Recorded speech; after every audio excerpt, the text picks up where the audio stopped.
In this tutorial, what we're going to do is take a look at how to solve problem set number 3, which is the one that uses this little chap here called a potentiometer. Potentiometers are a really handy component. They look a bit like the sort of volume knobs that you'd see on TVs and guitar amplifiers and things like that. One of the big advantages of using these what we call analog components is that they allow us to hold more than just one thing. If you think about a switch is on or it's off. It's got two different states. But if you think about this potentiometer, it can be turned all the way down if we want to use that term, or it can be turned all the way up or somewhere in the middle, or lots and lots of different possible values. And that's really handy. You wouldn't want a TV, for example, which has either got no sound or maximum volume. The world's just not like that. And so by having components like these, we get a lot more flexibility. And it doesn't just have to be the potentiometer. There's other components we've got in school. We've got things called LDRs that will tell you how bright or how dark it is. Things called thermistors that again will measure temperature and give us back a number. As it happens, the numbers with these aren't neat and tidy. It's not a scale of 0 to 100. We measure things on these circuits here on a scale of 0 to 1023. The reason why is probably not important for this tutorial, but it's just worth bearing in mind as we go along. Let's take a look at the circuit then for a second and see what we've got here. So I've got some LEDs that we've got plumbed in. These hopefully feel fairly familiar now. So we've got pin number 3, that's coming up here, goes through that resistor, through a red LED, down the other side, and then back off to the negative end of the battery. So that's okay, and we do that 3 times over. Resistors in there just to stop the LEDs from going pop. The bit that's new to us then is this potentiometer just here. When the circuit's not running, if I click and grab that, all I'm doing is I'm moving it around. When I do start the circuit simulation and click play, then clicking on here will allow me to drag that into different positions to turn it up and down. We connect up components like potentiometers and other things using a total of 3 wires. The first one is a connection to the negative end of the battery. So if you look, I've got that ground, that negative end that I pulled on there. So one end is connected to that. The other side I connect to some power, and we talked about in the switch tutorial how we've got access to 5 volts just here, and so there's 5 volts on this bottom row, so that's connected on there, and then in the middle is this blue wire, and that's basically our output. We call that the wiper, and that's what we're connecting to the Arduino. So the amount of electricity, the amount of signal, we connect up to these special analog pins down here at the bottom. So I'm using A0, that's where I've connected that up. And the idea is, as I turn this around, when it's all the way around in this particular position just here, we've got like 0%. It would give us a value of 0 when we try and store that in code. And by the time I turn it all the way around here, halfway around, I'd get a reading over here of about 512. And if I keep going all the way around to the other end and I read what I've got there, I'd get a reading of about 1023 in the extreme. And we can use that for lots of different ideas. So let's put that into something practical. Let's take a look now at some code. Right, okay.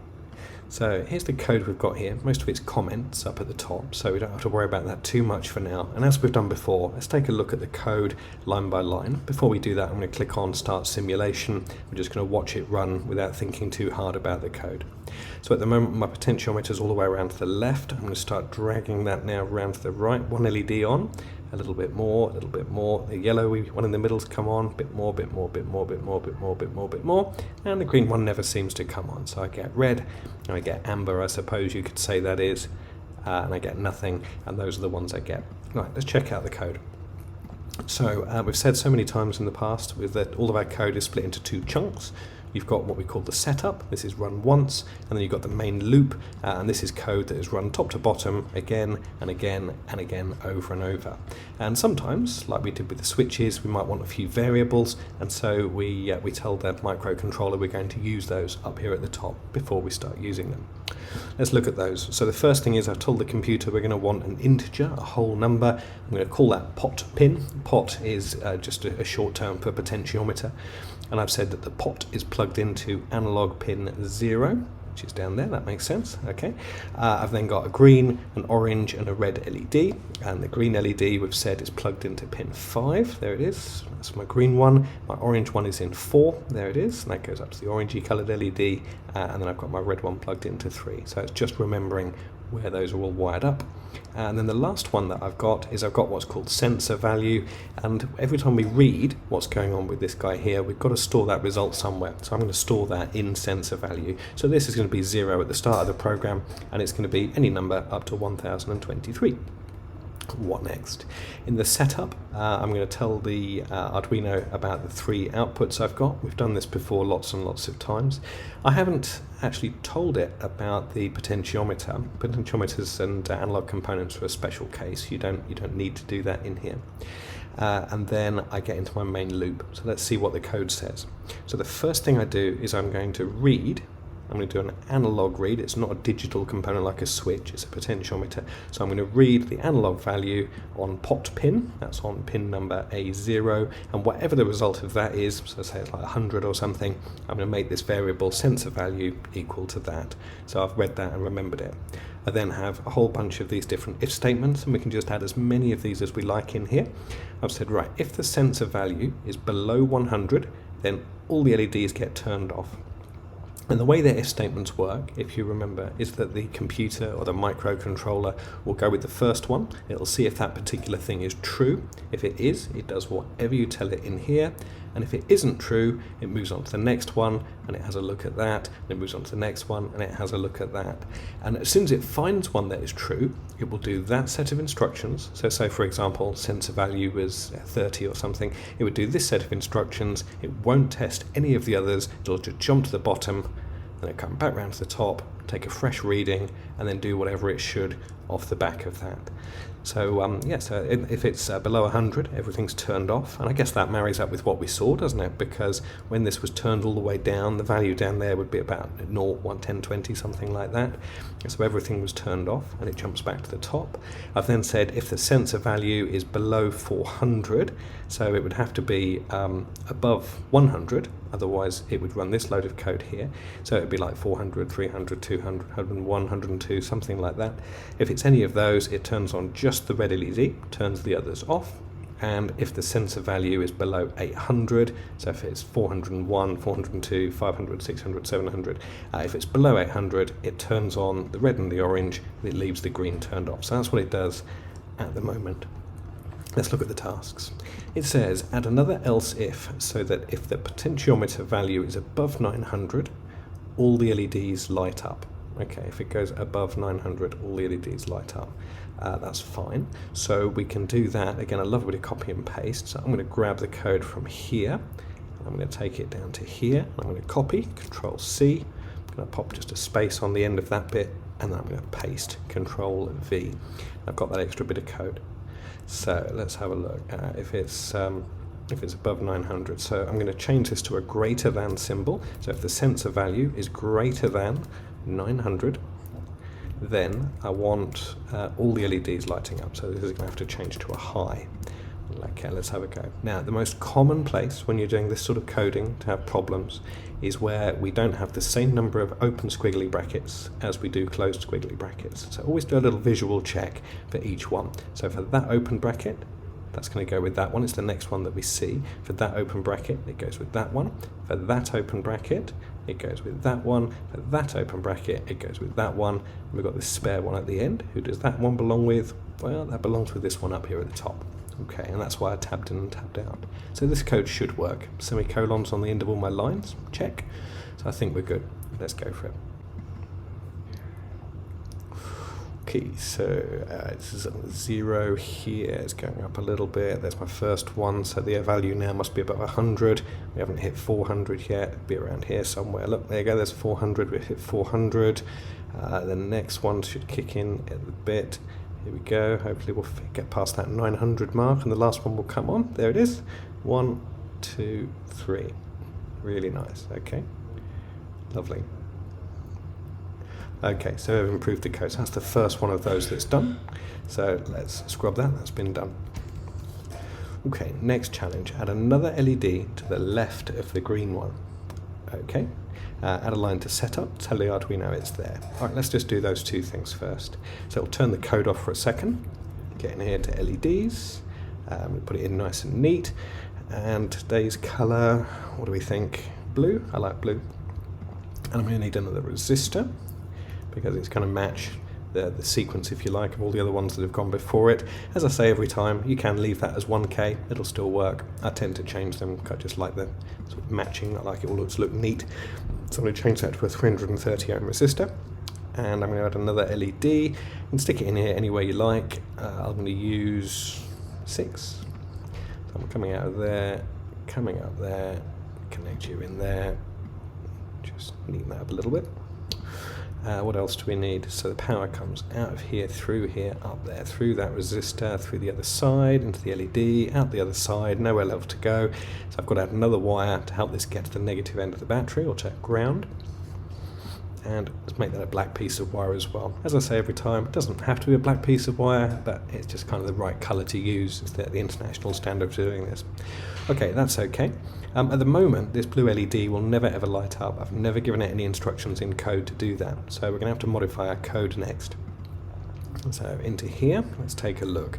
I always tend to start at the top, and I can avoid making any mistakes. Let's have a look. So I've got those variables, green and orange and red LED. So I'm going to need a line in here, I think, just to store that. So I'll have a bit of copy and paste. I'll call this one blue. And that is plugged into, what did we say, 6. That's that part done. Into the setup now, red, orange, green LED all configured. Again, let's borrow that line, copy you, stick another one underneath, and I call it blue LED up there. And that's an output as well, that's fun. And that's it done. I've not told it when to turn on. All I've done is I've told it it's there. I've never told it to turn on. Let's just get back up in the top. So we've done 2, I've done 2A, that's all finished. Okay, add more lines to the if statement so that if the value is 0 to 100, everything is off. Okay, so I've said here if it is less than 100, tiny pedantic point. At the moment I've said if it's 0 to 100, so up to and including 100, everything is off. You can use less than or equal to, that works. I'm going to use that. Okay, if the sense value is less than or equal to 300, red only lights up. Let's have a look. So less than or equal to 300, red one on, other two off. That seems okay. Right, next one, if the value is below 500, red and orange light up. So that's this bit. So literally from here to there, look. So red and orange light up, that seems fine. Okay, that's good. Next one, if it's less than 700, all 3 light up. Red, orange and green. Okay, so 500 done. Next one says 700. I'm going to have to swap that back to a less than again. Let's be consistent, use less than or equals throughout. Okay, less than or equals 700, on and on and on. Yep, that's good, that's fine. And then there's the bit more. It says if it's under 900, then the 3 of them and the new LED light up as well. So I'm going to do a bit more copying and pasting. I'm going to copy here, I think. Copy, let's get in there, stick in a space, do a paste. The code's starting to grow a little bit now, but that's okay. It doesn't matter. Okay, less than or equal to 900, 1 and 2 and 3, and I've got to add in my new LED at this point, which I called blue LED. So I'll do some more copying and pasting. So it's going to be one of these, isn't it? Stick that in there, stick that in there. Change that to say blue. Okay, so now all of them are all turned on. Now, here's a good little point. I've told it at this step that has to turn on, but is there anything else I'd need to change here at this point? And the answer to that is yes. I've got to think about the blue LED, not just in this moment, but what does the blue LED want to be doing in all these other situations? If it's under 100, that needs to get turned off. It needs to be off here, off here, off here as well. It needs to be off in all of those. So I do need to add at this point just a little bit more code just to make sure that I keep turning things off when I don't want them. Like that. So blue LED, it's going to go into there, that's going to go there, that's going to go there, like that. That's going to be copied, and then under each one of the others, I'm going to add at the bottom a line where I turn those off, like so. So that way, if I didn't do that, the blue LED, once it came on for the first time, it would stay on forever and ever and ever, and we don't want to have that.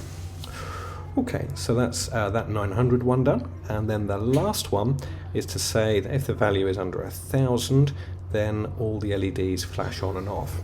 I suspect what would look nicer is I should actually say that if it's anything else, all the LEDs flash on and off, you know, like if it goes 1,000 or more. So I'm actually going to change it. Okay, so what do we do? A bit more copy and pasting, I suppose. So grab a copy from there, come into here, do a paste. And be clever about this as well, because I've covered every possible value, so 0 to 100, that's handled here, and then everything for every possible other number, all the way up to 900.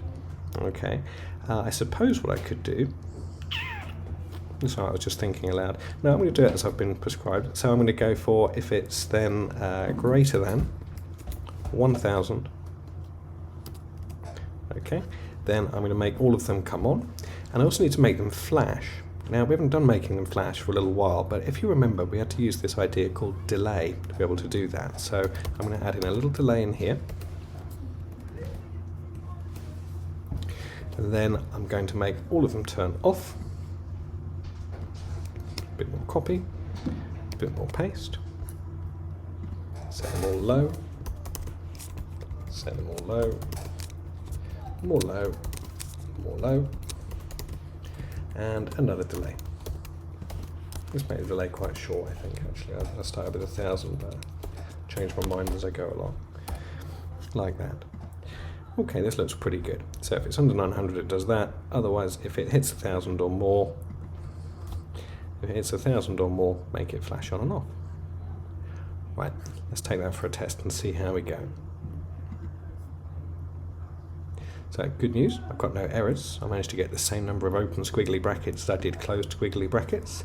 Let's watch what happens now then. So we start to turn, should be a bit more quick before we see the first one. There's the first one, second one, third one, fourth one, and should start to flash as it gets to the end.